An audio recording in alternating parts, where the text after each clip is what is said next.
Assalamualaikum warahmatullahi wabarakatuh. Selamat pagi, siang, sore kami ucapkan kepada yang terhormat Bapak Jubaidi, SEME, selaku dosen pengampu mata kuliah Islam dan Iptek, dan teman-teman mahasiswa perjuangan yang kami banggakan. Puji syukur kehadirat Allah Subhanahu wa Ta'ala karena atas rahmatnya kita masih diberikan kesehatan dan kejernihan berpikir untuk terus menggali ilmu pengetahuan. Sebelum masuk ke dalam pembahasan, izinkan saya untuk memperkenalkan kelompok saya. Pertama ada saya sendiri, Muhammad Fikri, dengan NIM 2401124340473. Yang kedua ada Iva Muayyada dengan NIM 2411024344072. Dan yang terakhir Muhammad Syauqi Hafiz dengan NIM 2411024344074. Kami adalah mahasiswa program studi Hubungan Internasional Fakultas Ekonomi Bisnis dan Politik Universitas Muhammadiyah Kalimantan Timur. Hari ini kita akan membawa sebuah kajian yang berjudul Mudharabah menjadi alat pembagi hasil perbankan syariah, studi terhadap pengaruhnya pada profitabilitas dan pemberdayaan ekonomi. Sebagai kata pengantar, mengapa topik ini tuh sangat penting? Di tengah arus globalisasi dan digitalisasi ekonomi, perbankan syariah seringkali dituntut untuk menjadi sama hebatnya dengan perbankan konvensional secara profit. Tapi ada bahaya yang mengintai, yaitu ketika bank syariah kehilangan jati diri mereka dan hanya menjadi bank konvensional yang berlabel syariah. Melalui produk Mudharabah inilah kita bakal melihat apa ruh keadilan Islam benar-benar dipraktikkan atau hanya menjadi slogan pemasaran semata. Kami bakal sama-sama membedah bagaimana skema bagi hasil ini tidak hanya berbicara tentang angka di atas kertas, tapi juga tentang keberlangsungan usaha dan keberkahan harta. Kita langsung masuk ke dalam latar belakang dan pendahuluannya saja ya teman-teman. Kita selami lebih dalam mengenai apa yang melatar belakangi pada riset ini. Perbankan syariah bukan sekedar alternatif, ia adalah sebuah solusi ideologis. Penerapan produk mudharabah didasari oleh prinsip pembiayaan berbasis bagi hasil yang mutlak, harus bebas dari riba atau dalam bunga. Di Islam sendiri, bunga dianggap sebagai ketidakadilan karena menentukan keuntungan di depan tanpa mempedulikan apakah usaha nasabah tersebut untung atau rugi. Mudharabah menjadi instrumen utama karena mendapatkan bank dan nasabah sebagai mitra yang strategis, yang berbagi risiko dan hasil usaha secara adil. Nah, di sini bank berperan sebagai sahibul mal atau pemilik modal dan nasabah sebagai mudarib atau pengelola modal. Latar belakang utama kami adalah melihat sejauh mana kemitraan ini memberikan solusi terhadap kebutuhan pembiayaan yang berpihak pada kesejahteraan ekonomi masyarakat. Tapi kenyataannya nggak semudah teori di buku teks. Kami menemukan dalam latar belakang riset kami bahwa ada tantangan yang besar, risiko usaha yang tinggi bagi pemilik modal. Mengapa?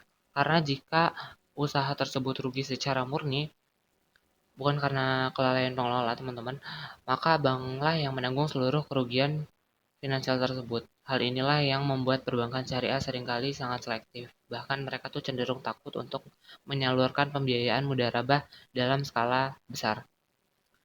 Sesuai dengan mata kuliah kita juga, Islam dan Iptek, latar belakang ini juga menyoroti bagaimana Iptek harus hadir untuk menyelamatkan akad mudharabah. Masalah utama mudharabah selama ini adalah asimetri informasi atau ketidakjujuran pengelola dalam melaporkan keuntungan. Di sini laporan teknologi informasi, sistem audit digital, dan transparansi data menjadi kunci agar bank merasa aman dan nasabah merasa terayomi, teman-teman.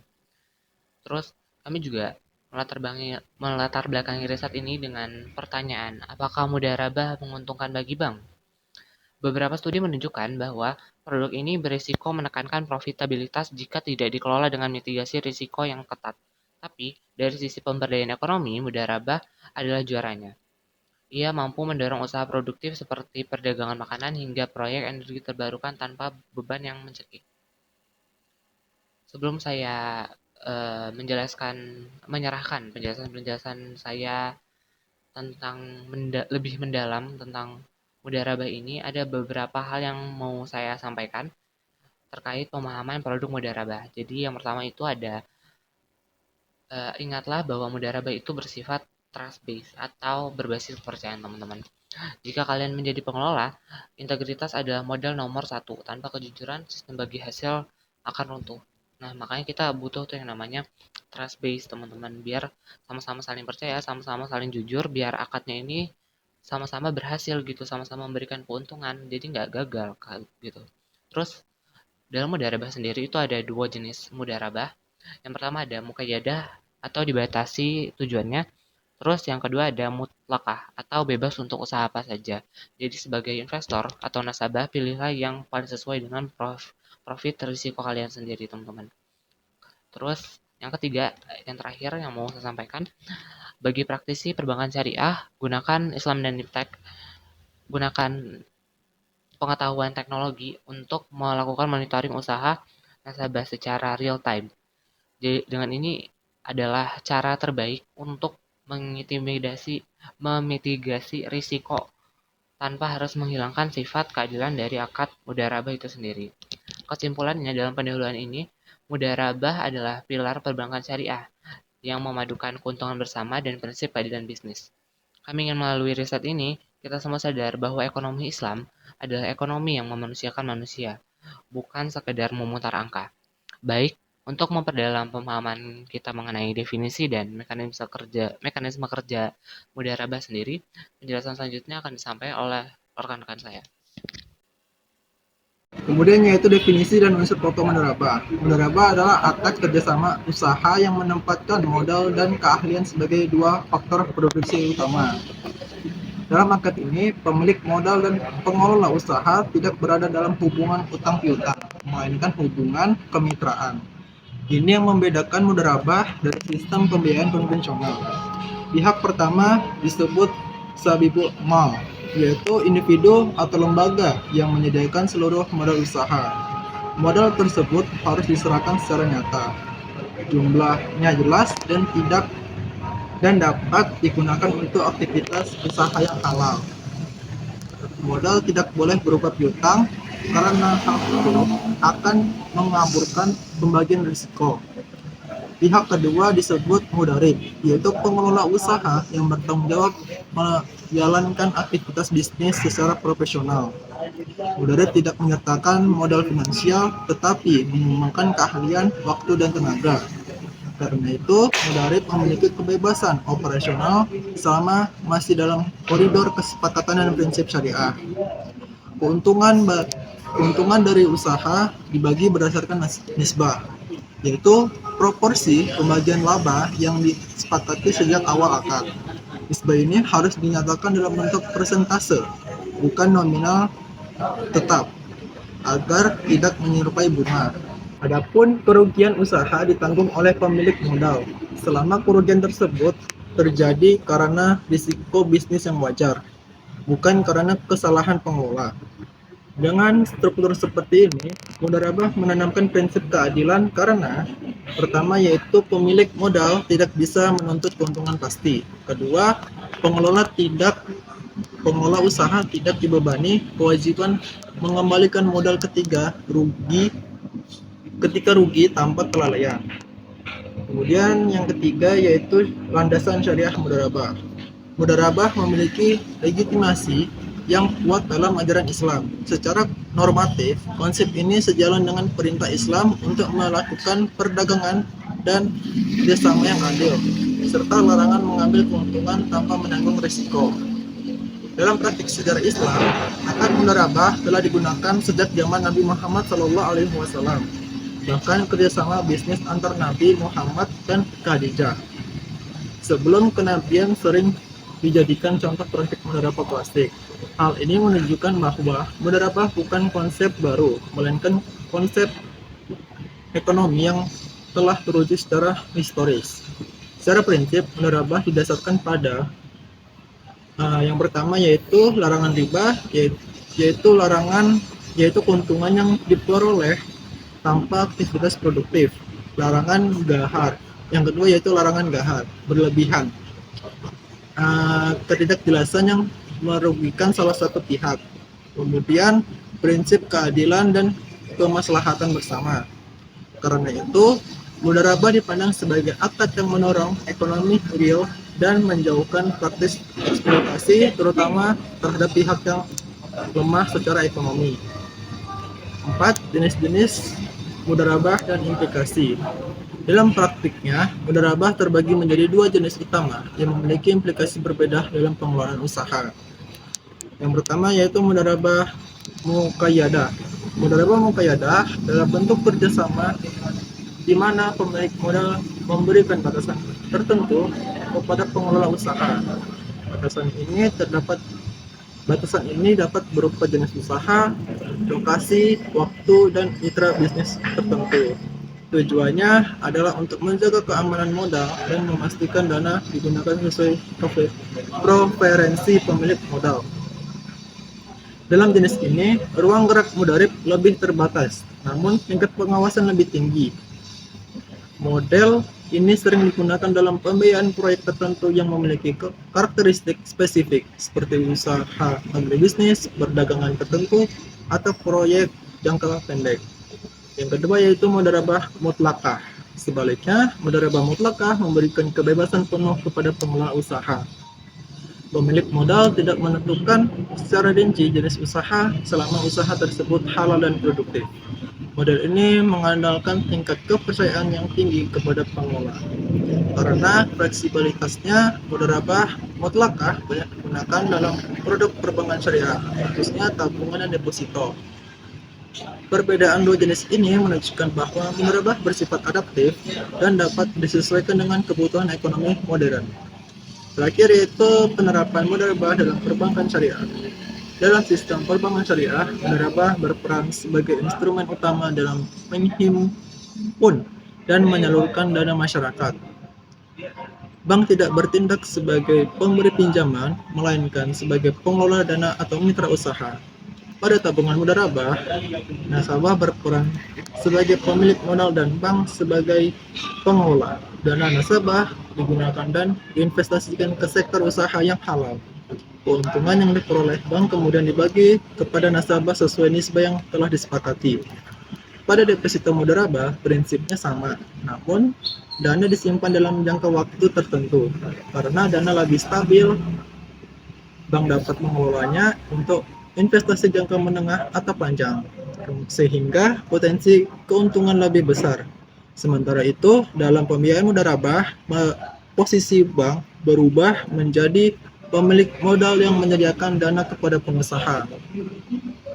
Pengusaha bertindak sebagai mudharib dan menjalankan usaha secara mandiri. Keuntungan dibagi sesuai nisbah, sedangkan kerugian ditanggung bank sepanjang tidak ada kelalaian pengusaha. Melalui skema ini, bank syariah terlibat langsung dalam pembangunan ekonomi real dan tidak hanya berorientasi pada sektor finansial semata. Sekian dari saya yang akan dilanjutkan oleh teman saya selanjutnya.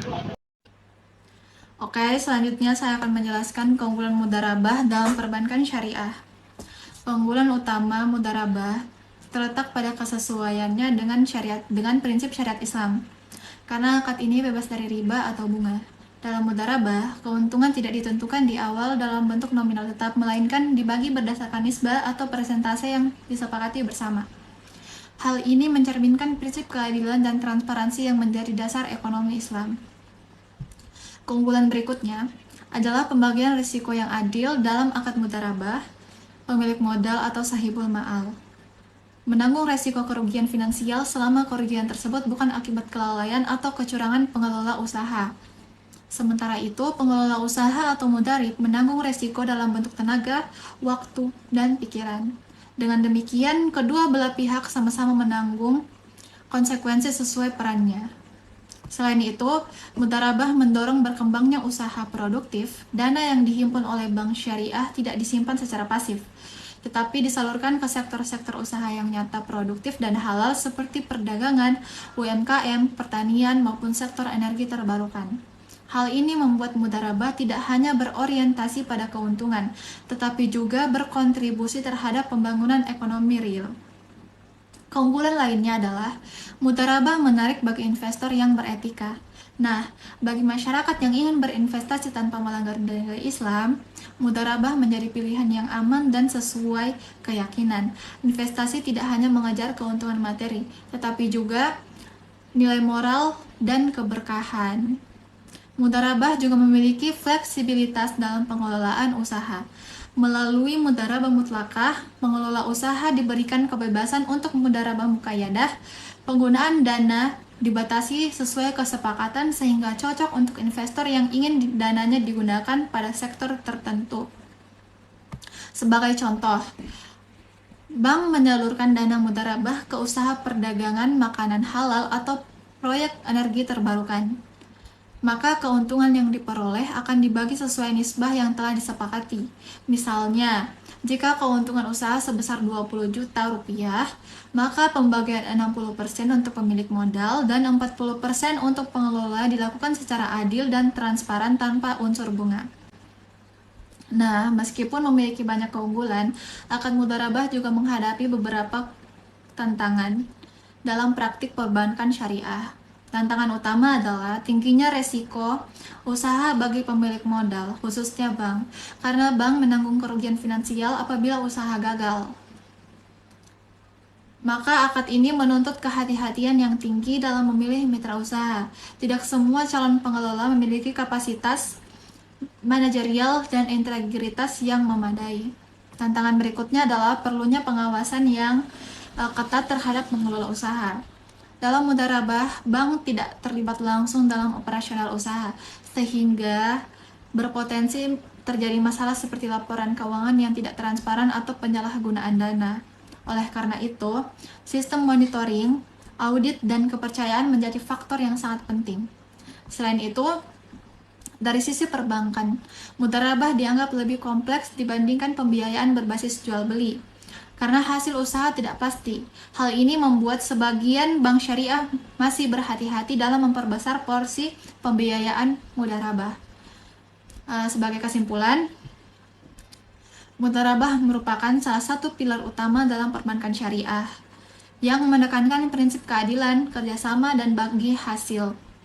Akad ini tidak hanya menjadi solusi pembiayaan yang sesuai syariah, tetapi juga mendorong pertumbuhan usaha produktif dan ekonomi yang beretika. Meskipun memiliki tantangan seperti risiko usaha dan kebutuhan pengawasan yang tinggi, mudharabah tetap relevan untuk dikembangkan dan dengan manajemen yang profesional, transparan, dan berlandaskan kepercayaan. Dengan penerapan yang tepat, produk mudharabah dapat menjadi instrumen keuangan yang tidak hanya menguntungkan secara ekonomi, tetapi juga memberikan nilai sosial dan moral sesuai dengan tujuan perbankan syariah. Terima kasih. Baik, rekan-rekan dan Bapak dosen yang kami hormati, sebelum kita benar-benar menutup presentasi pada sesi kali ini, izinkan saya untuk merangkum kembali esensi-esensi dari apa yang sudah kita bahas sebelumnya, teman-teman. Kita tuh udah sama-sama melihat bahwa mudharabah itu bukan cuma sekedar produk perbankan syariah biasa, tapi juga adalah instrumen yang membawa misi keadilan, di mana keuntungan tidak diraih di atas penderitaan pihak lain, melainkan melalui kemitraan yang transparan dan tanggung jawab bersama. Meskipun kita sama-sama tahu dan kita tidak menutup mata adanya masalah dan tantangan pada praktik di lapangan, seperti risiko yang tinggi dan isu transparansi masih membayangi, namun potensi pemberdayaan ekonomi yang dihasilkan jauh lebih besar daripada sekedar angka profit di atas kertas. Integrasi antara Islam dan iptek adalah kunci bagi masa depan. Dengan teknologi, kita akan memperkuat sistem pengawasan dan dengan nilai Islam, kita bisa menjaga integritas. Kedua hal itu harus berjalan beriringan agar perbankan syariah kita tidak hanya tumbuh secara kuantitas, tapi juga berkualitas dalam menebar maslahat bagi umat. Sebagai penutup, saya ingin memberikan penjelasan bahwa ekonomi Islam itu bukan cuma bagaimana kita mengumpulkan harta sebanyak-banyaknya, tapi juga tentang bagaimana harta tersebut menjadi jalan keberkahan dan keadilan bagi bersama. Kita menyadari bahwa kajian dan riset kita ini masih jauh dari kata sempurna, oleh karena itu kami sangat terbuka buat rekan-rekan mahasiswa dan juga Bapak dosen pengampu yang ingin memberikan masukan, pertanyaan maupun kritik yang membangun di kolom komentar atau sesi diskusi nanti. Bagi rekan-rekan mahasiswa yang mungkin ada impian untuk menjadi praktisi ekonomi atau pemimpin di masa depan, jangan pernah takut untuk menerapkan sistem yang adil. Tantangan itu pasti ada, tapi integritas adalah modal yang tidak akan pernah mengalami kerugian. Saya Muhammad Fikri, mewakili rekan-rekan saya, Iva Muhammad dan Muhammad Syauki Hafiz, memohon maaf apabila ada kata-kata atau penyampaian kami yang kurang berkenan. Terima kasih atas perhatian luar biasa yang Anda berikan dari awal hingga akhir video ini. Semoga ilmu yang didiskusikan pada hari ini menjadi amal jariah dan bermanfaat bagi kita semua.